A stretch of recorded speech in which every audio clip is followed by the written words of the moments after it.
Let's settle for the details now. Any attempt to forcibly stop nomadic herders from entering the Ashanti regional town of Ujura during the upcoming dry season will have disastrous effects on farmers. Now, that's according to the leaders of the Fulani community, who say plans by the security authorities to stop the movement of cattle that are approaching the limits of Ujura will cause them to disperse, now inflicting more damage.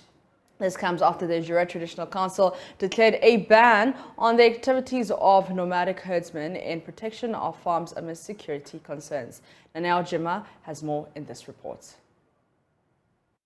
The Ujura Traditional Council has taken a decision to flush out nomadic herdsmen and their cattle in communities within the area. The chief of Ujura, Berima Osayeshide II, recently destood his sub-chief for his alleged role in aiding herdsmen to perpetrate crime at Memenaso No. 1 and 2. This was after farmers and inhabitants accused the herdsmen of being behind recent robbery attacks, including the killing of a police constable and destruction of farms in recent times.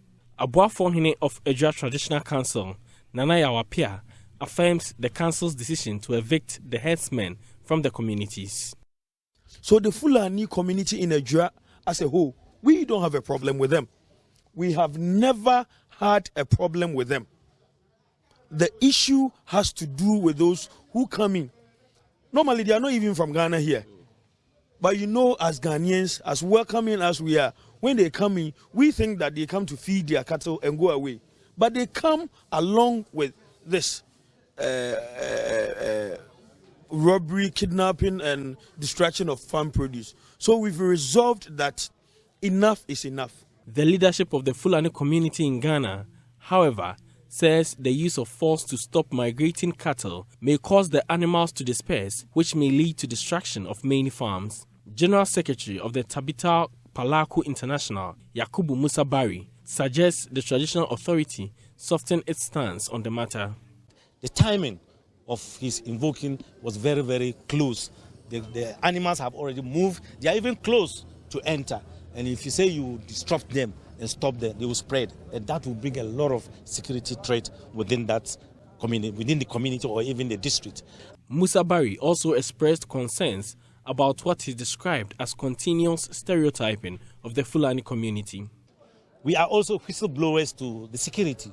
When we see, we spoke, we engage them and bring out the bad notes to them. By the end, the next minute you see them out on the street again. And then the information we are getting, allegedly, they have godfathers. When they are being arrested, some godfathers came with huge amounts, change hands, and these criminals will come out again. The Member of Parliament for Ujura Setridumase, Mohammed Bawa Brahma, who is also a member of Parliament's Defence and Interior Committee, called for urgent solution to the concerns in the area. They should come out with a plan that they are coming will not endanger life and property.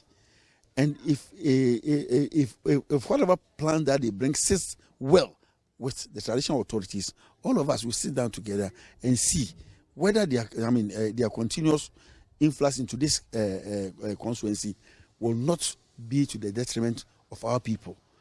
Police in the area are continuing investigation into recent attacks, including the killing of the police constable. For JoyNews, Nanaya Ojima, Ujura. That is Nanaya Ojima's report. Joining me via phone is Musa Bari, who is the leader of the Fulani herdsmen. Mr. Bari, thank you so much for your time. Thank you very much, and good afternoon to your cherished viewers and listeners. Good morning, sir. Now, tell me what you... Good morning. Yeah, so tell me what you make of this, what the authorities are calling for. Yeah, first of all, I greet the Omahini, Ujurahini, Berima Osayeshide II, and then his subordinates, the leadership of the Ujura. We greet them and we welcome their decision, but it's only that the decision is too timing. The timing is not appropriate to the leadership of the Fulani due to the past experience that we have also have. If you can remember, in Agogo, and even this the government itself saw the destruction and how the name of the whole country went in mud internationally concerning these nomadic issues. So we are just pleading that they should soften up their stand so that we can dialogue. As till now, we are on the dialogue is still going. I think yesterday even the MC have engaged some people, and then we are still waiting for the results. How can we dialogue and soften up the issues so that we can come peacefully and go? And then I heard of Nana Yao appear the spokesperson to Ejurahini. I think emphasizing that those nomadic men coming in during the dry season are foreigners, are not from this country. I think that I beg to differ. They are not from any other country than Ghana. They are all migrating from the northern part of this country to that place yearly. And there is no any foreign animals that are coming in for our knowledge. And then we also plead, though they said during that time the crime rate there comes up, but I can believe that even without the migration of these animals, the crime is still high within that community, which I also recommend the police for their hard work, and I want them to also lift their patrols and engage some of the leaders of the Fulanis. As we have already said in our forum, sometimes some of these criminals, when we engage and then we get them arrested, in a few minutes, they are out there on the street again. You see that we, the whistleblowers, are always in trouble. So it makes some of the Fulanis are not able to give vital information to the security so that these bad boys will be apprehended.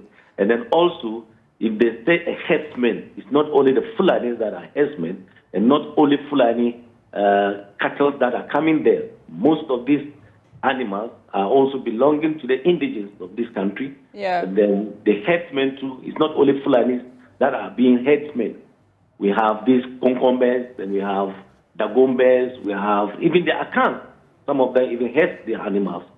So that's why we shouldn't conclude that it is only the Fulanis that are herdsmen in this country. We have various tribes who are herdsmen. Especially when you go to the Volta region, we have these airways. Some of them are even herdsmen. They are Dan, the Dangui. All of them are herdsmen. But when it comes to these issues, we only focus Fulani. So that issue too have to be addressed. It's not only the Fulanis that are herdsmen in this country. We have various tribes that are also herdsmen. Although I think most of the herdsmen are Fulanis, but the animals doesn't belong to them. I think 80% of the animals belongs to the citizens of this country. That's why we are also pleading to Nana. We should soften up. The timing is inappropriate. So Mr. Barry, you say the timing is not appropriate. What does that exactly mean? Yes, if they always come in yearly until the rain starts, then they go back to their various places of origin.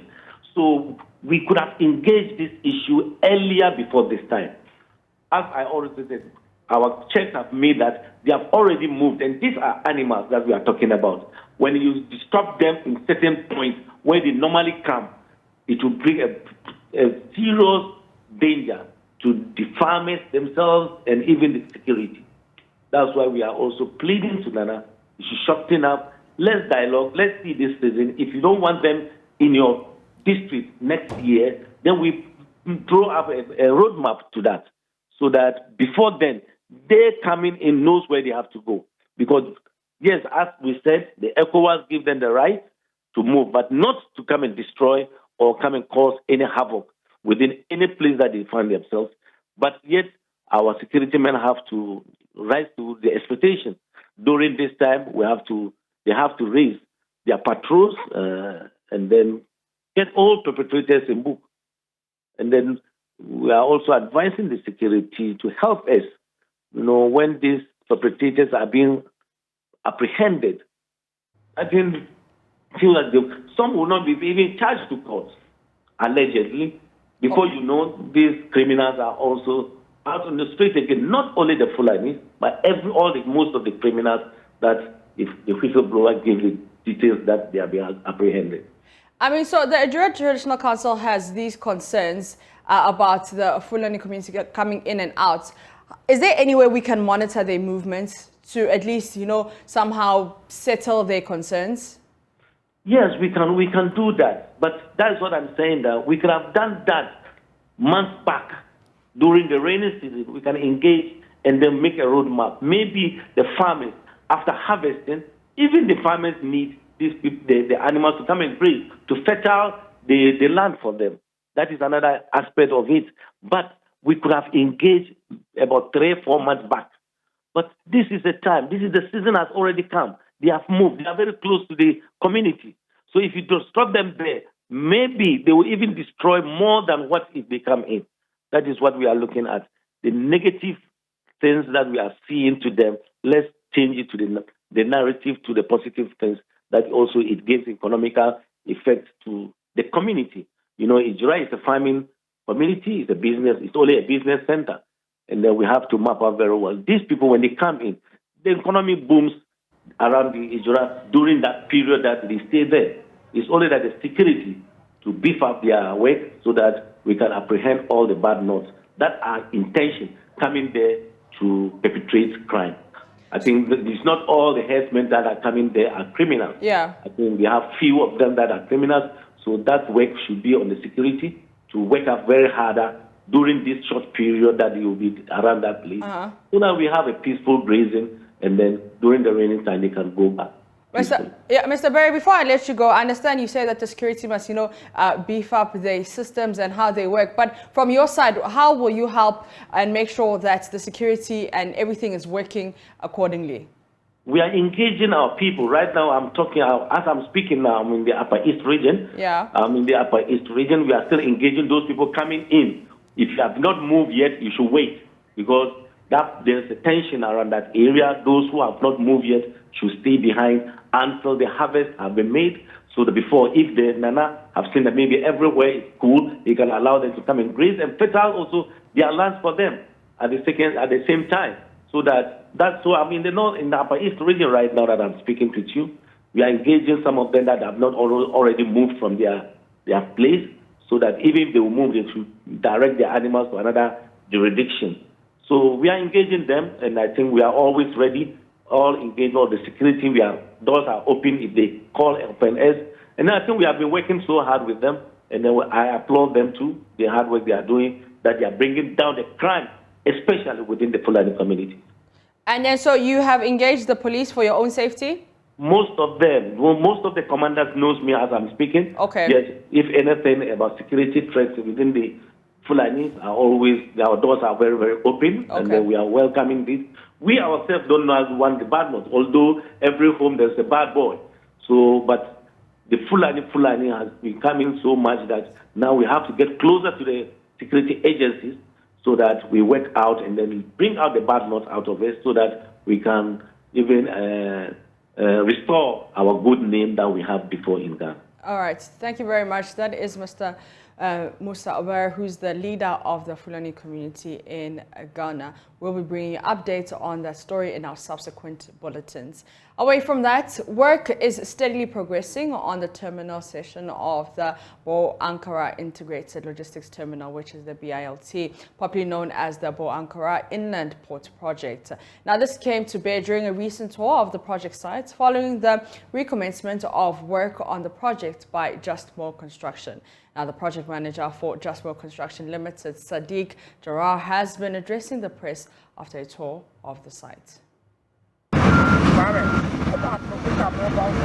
President Akufo-Addo, during a visit in October this year, assured that the Bo Ankara Integrated Logistics Terminal Project, popularly known as the Bo Ankara Inland Port Project, which has been on the drawing board for some 18 years now, will be completed by the first quarter of 2024. The concessionaire was hopeful that the Eastern and Western Railway lines will be completed on schedule, which will further improve the viability of the Bo Ankara Inland Port. The port will act as a major conduit for the efficient transportation of transit traffic to and from our neighboring landlocked countries of Niger, Burkina Faso and Mali. The idea of the Bo Ankara Integrated Logistics Terminal Project has been in the pipeline since the days of the government of the second president of the Fourth Republic, His Excellency John Agyekum Kufuor. In attempting to bring it into fruition, it encountered a number of challenges, a significant one being the exit of the MPP government in 2009. Project manager of Just Pro Construction, Sebidi, said the filling of the terminal area is 70% done. This is the terminal area of the inland port project of Bonkra. And so far we are doing the cut and fill because we need a flat platform for the terminal area. We are doing cutting and filling because some area is not leveled. We need a level ground for the terminal area. We have some areas where we have waterlogged area because terminal is in the future the heavy traffic will come, and we are treated those places with the stabilization of the boulders. We are using the rock fills to stabilize the area before we bring the embankment on the top. After the filling, we will start the concrete and the drainage of this port project. But for now, we are on earthwork activities, and some areas we have embankment fill even up to 9 meters and 8 meters from the ground level to the top. Actually, one of the big stream is crossing throughout the port area, and at that place even we have the embankment fill is up to 9 meters, which is a heavy, massive earthwork activities are ongoing. As you can see, we are using a big dumpers and big machines. We have a lot of equipment to do this kind of job. We started this project in October, the first week of the October, and now we are in the just start of the December. In 2 months progress, you can see we have done a lot of work, and almost 70% of the earthwork on the terminal area we have done, and 96% of the clearing of the terminal area is done. So I am very hopeful that we will meet our timelines of this project.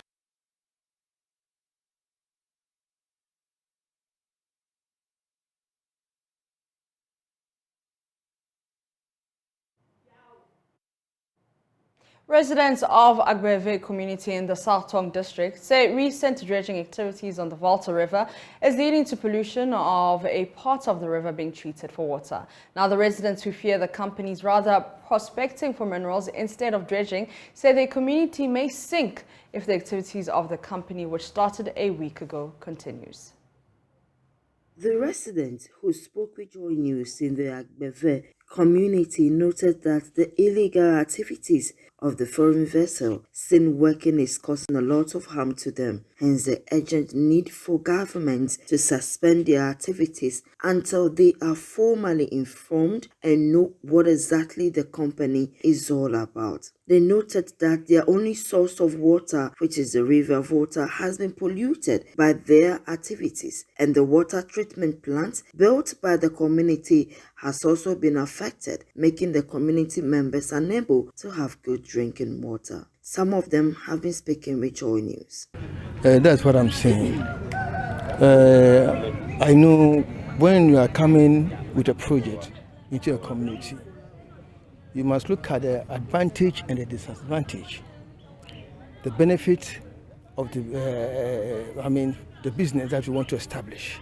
Will the community also enjoy part of it?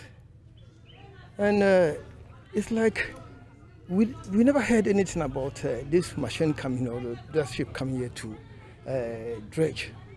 All of a sudden we saw them creating a pan over there. But the reason of creating that pan over there, we don't understand it. They came and then they started breaking. No provision for the community. We have so many, community dotted along this river. About 75 communities, enjoying this river, which is the only source of water for us. How? Look at it. We are not pigs, excuse me to say. We are not mudfish. Look at it. How can my wife go and fetch that water and cook for me? Prepare soup, banku, whatever it is. This muddy water. It is not right. So I suggest that it must be suspended for us to sit down and then discuss and come to conclusion. Okay, it can be something which will benefit the government, but what are we also enjoying out of that benefit? Nothing. So I suggest that it should be suspended for us to come and sit down and then let us see where we shall arrive. The residents believe that the vessels seen are rather prospecting for minerals instead of dredging and must be stopped immediately before the place is turned into Galamsey site and their livelihood destroyed. The residents, who were mostly fisherfolk, said currently they are unable to go for fishing due to their activities. A stepfather of Agbeve community, Sipito Afachawu lamented on how bad the situation has become and needs government's urgent attention or something disastrous may happen.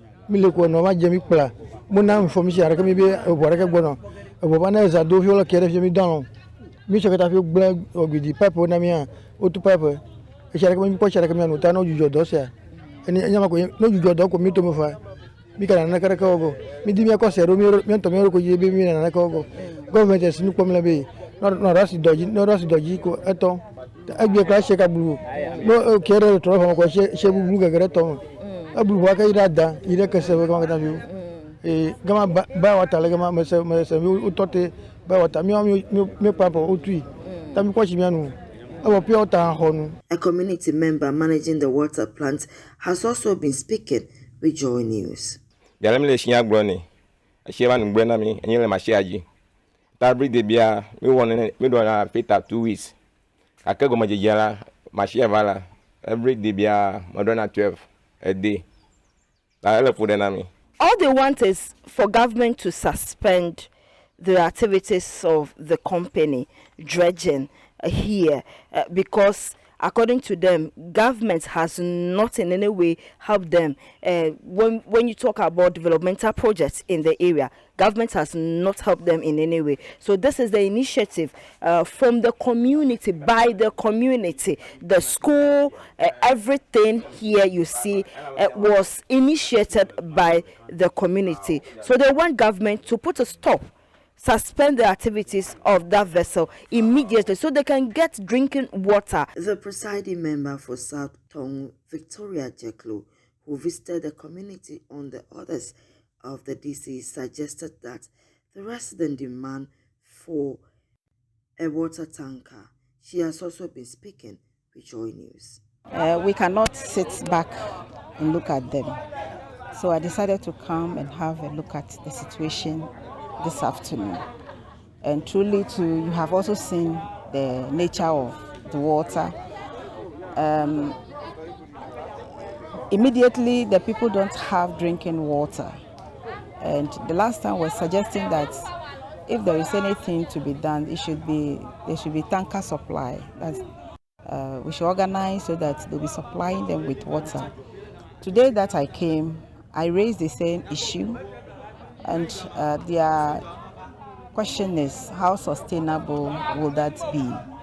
And I am just telling them that it is not the district assembly that will supply the water, but VRE has promised to do that. Meanwhile, the DCE for South Tongue District, Seth Agbi, in an interview in his office, confirmed that the people were not formally informed by the company before work started, but quickly said the project is a government project and that no one is prospecting for minerals. No, the best of my knowledge, this project is a government project. It's not for any individual. And then the people are not mining. They are coming to do dredging. Because the VRA, they are in charge of this dredging. They sign agreements on behalf of the government with the people. The lower voter dredging company. That happened. Myself, I wasn't aware. As the DC. That's why I called them. I should come. Why? You should have told me you do the community entry. We have not done that. So they apologize. That's why we stopped the work for some time. So now that I learned they have started again. So the work cannot stop. But yesterday, let's find solution. The welfare of my people is paramount. So that's what we are working around now. It is the hope of residents the government does something urgent about their situation. Ivy Satoji, JoyNews, Agbeve, South Tongue District.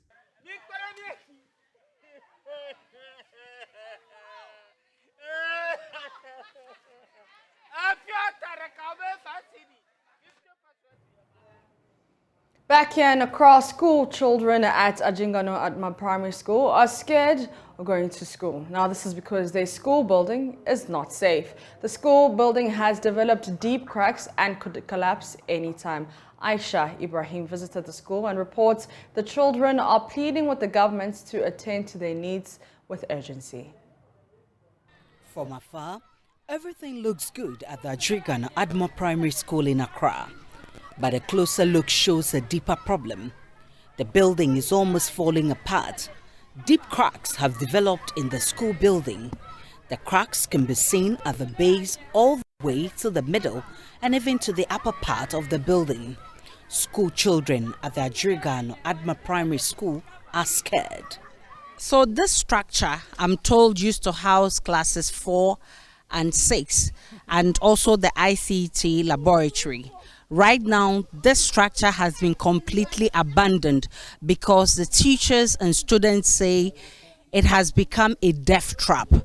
Now, the new structure in which they've been moved has also become a death trap because they say there are cracks in the building and cracks on top of the roof. Cornelius Akpese and Samira Mohammed say they are reluctant to go to school because they fear the school building will collapse on them. I can say the building is already collapsed because if we hear something break down like shouting, then we realize that maybe it's the building that want to collapse on us. So we try to run away from the class to come outside so that the building will not fall on us. The children say anytime it rains, studies come to a halt.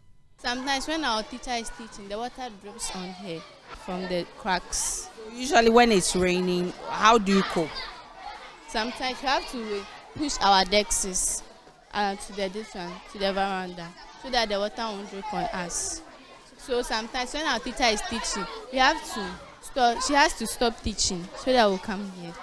When it rains, all the compound becomes wet and water fills the whole compound. So this disturbs the students in the school a lot. Especially when we are going to class, because there's muddy and all those the stuff in our shoes. So when we get into the class, we go into the class with mud. And at times the school becomes like a swimming pool. So we suffer a lot in this school. They want the government to, as a matter of urgency, address the problem before it gets out of hand. Mr. Joseph Omari lives behind the school.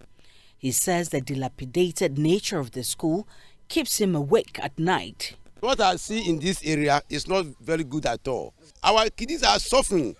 Always the snake wanted to follow them at the school side. That is why I used to become annoyed. If the rain fall heavy, I used to pass up there.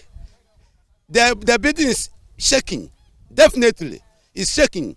Teachers in the school say the situation is making teaching and learning difficult. So until the government comes to the aid of these poor ones, Cornelius, Samira, Frank and their colleagues will have no option but to continue to study in this death trap. Aisha Ibrahim, Joy News, Ajingano Atma Primary School.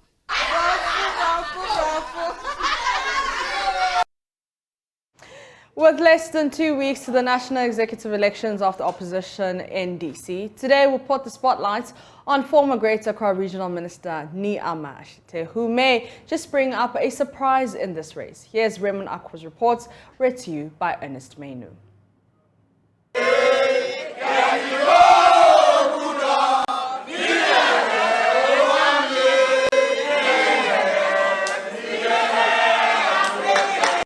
The former employment minister is a true party person. I have served in various capacities within the rank and file of the party. I've been a branch chairman, Klotekoli, Silent Cafe branch in Klotekoli. I've been constituency chairman. Yes. I've been mayor.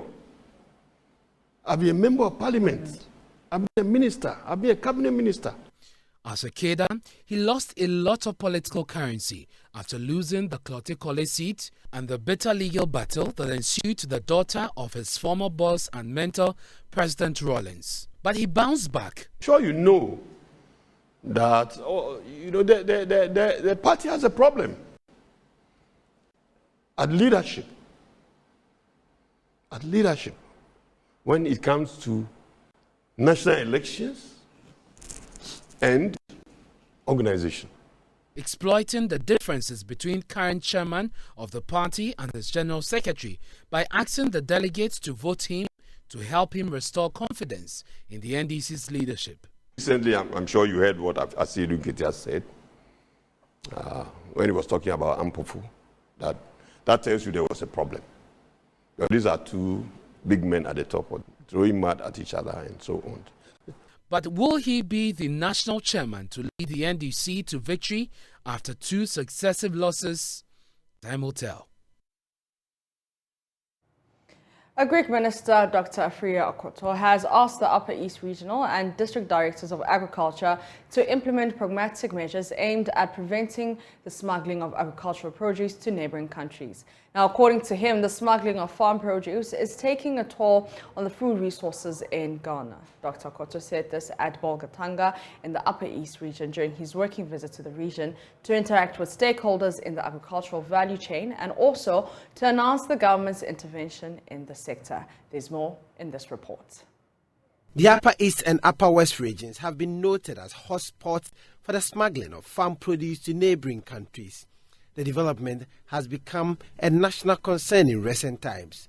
Agric Minister Dr. Afriya Okoto says he was alarmed by a report of increasing smuggling of huge quantities of food to countries such as Burkina Faso, Nigeria, Cote d'Ivoire and Mali to the disadvantage of people in Ghana. Sebidi rice fields, where he visited, he says would be developed as part of the Planting for Food and Jobs program.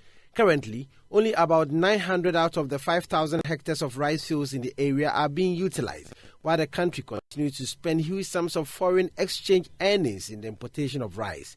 Dr. Okoto observed that the country had not done much over the years to fully develop the rice potential of the area, and as a result, Sebidi is being held back in its contribution to agricultural growth in Ghana. He explained that the government used taxpayers' money to subsidize fertilizer for the farmers to produce under the Planting for Food and Jobs program. And it was all about the intelligence we are getting about the massive filtering of our food crops across our borders, the Togo border, the Burkina border, and some parts of the Cote d'Ivoire border. It is really a worry.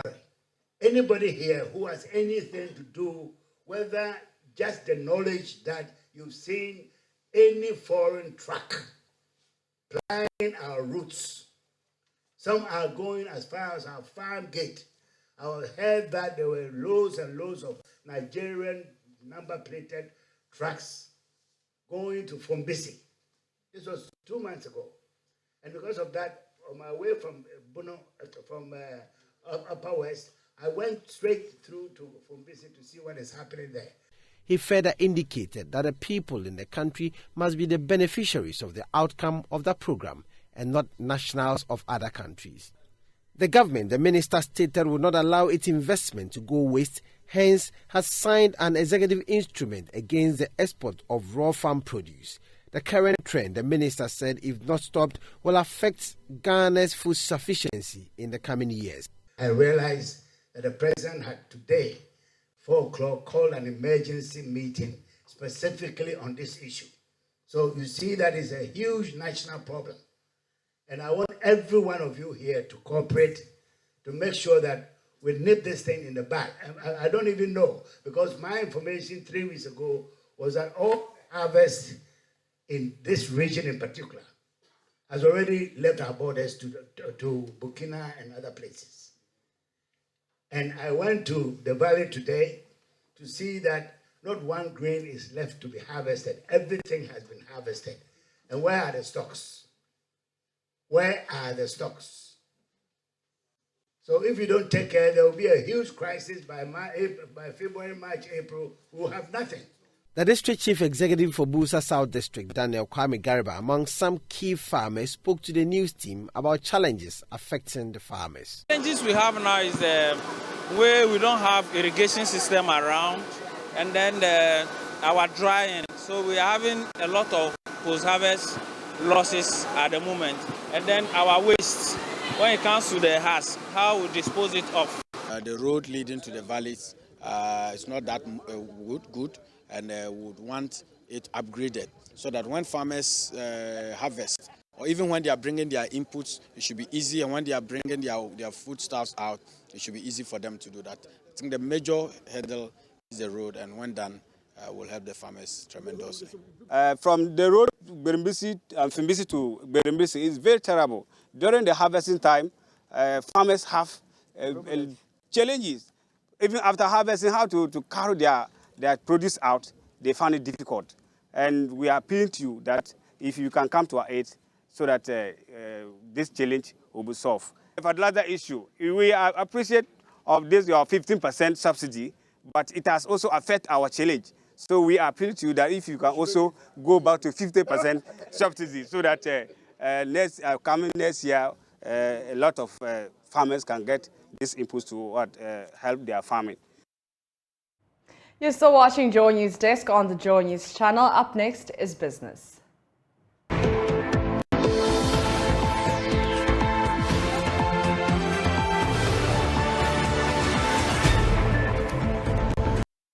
Hi, welcome to Business. My name is Darryl Kwao. Acting Northern Regional Director of the Ministry of Food and Agriculture, Hawa Musa, is advocating a standard pricing scheme to regulate the cereal and soy value chain. This follows a memo issued by the Ghana Revenue Authority to its Customs Division in the Northern Region to enforce a ban on export of grains and cereals. According to her, farmers will keep selling to foreigners until they are given a fair price for their produce. Here's more in this report. We, the actors in the Soya Value Chain Association of Ghana and the underlisted stakeholders, wish to present our position on the temporary ban on the exportation of soya beans and other matters as stated below. We sincerely appreciate government's move to regulate the export of this commodity, but based on concerns widely raised by our members who are the main actors. We think further engagement is needed between government and the actors to reach an amicable agreement. In addition, we would have liked that at every stage of a negotiation leading to the final decision of this temporary ban, members of Soya Value Chain Association of Ghana should have been consulted as a body, but unfortunately, this did not happen. Now, we wish to state our humble position as follows. 1. Government should increase effort to develop a national strategy to make soya bean a cash crop. So, number 2, replicate and expand the SAPIC project to increase soya production in Ghana. 3, revise the leadership of public institutions like Ghana Commodity Exchange, the Buffer Stock Company, and the incoming Commodities Export Control Authority to give value chain actors control to lead these commodities for effective operations on the ground. Now, trade volumes between Ghana and Italy are expected to exceed 600 euros by the end of the year. According to Italian ambassador to Ghana, Daniela Dolandi, despite the impact of COVID-19, the total trade volumes recorded as of August 2022 was 500 million euros. Following strong ties between both countries, she spoke at the Italian National Pavilion organized by the Italian Trade Agency here in Accra. Ghana has had strong bilateral relations with Italy for many years, especially within the agribusiness space. As a result, trade between both countries is expected to exceed 600 euros by end of the year. According to the Italian ambassador Daniela Dolandi, she is optimistic the trade volumes will increase even further in the year 2023 as some Italian businesses have shown interest in investing in the Ghanaian economy. There are so many more opportunities in the private sectors between Ghanaian and Italian companies, and the embassy, together with the Italian Trade Agency, is promoting such opportunities. The volume of bilateral trade in 2021 was over 520 million euros, notwithstanding the pandemic. And it's still increasing because only in August 2022, it already reached 600 million euros.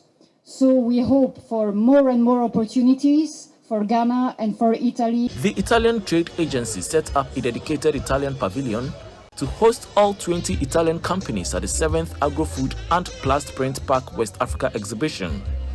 Majority of the companies are into the production of equipment for plastics, printing and packaging, as well as in the agro-processing industry.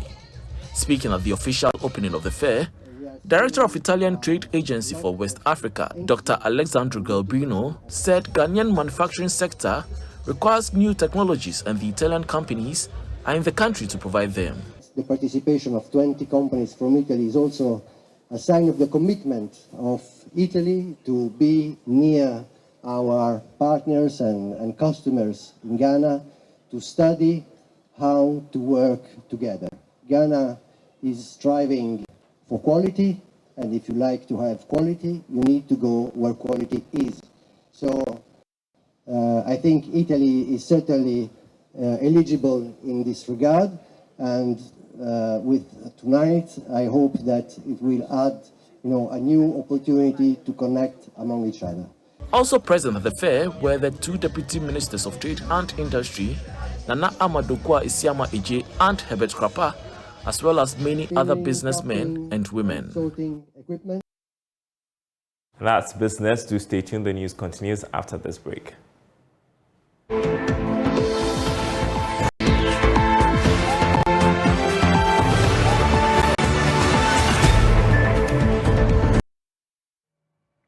And here in Accra with the Joy News Desk, that is a wrap. I am Mapitso Sebidi. For more news, you can log on to myjoyonline.com. Stay on this channel for more of our programs.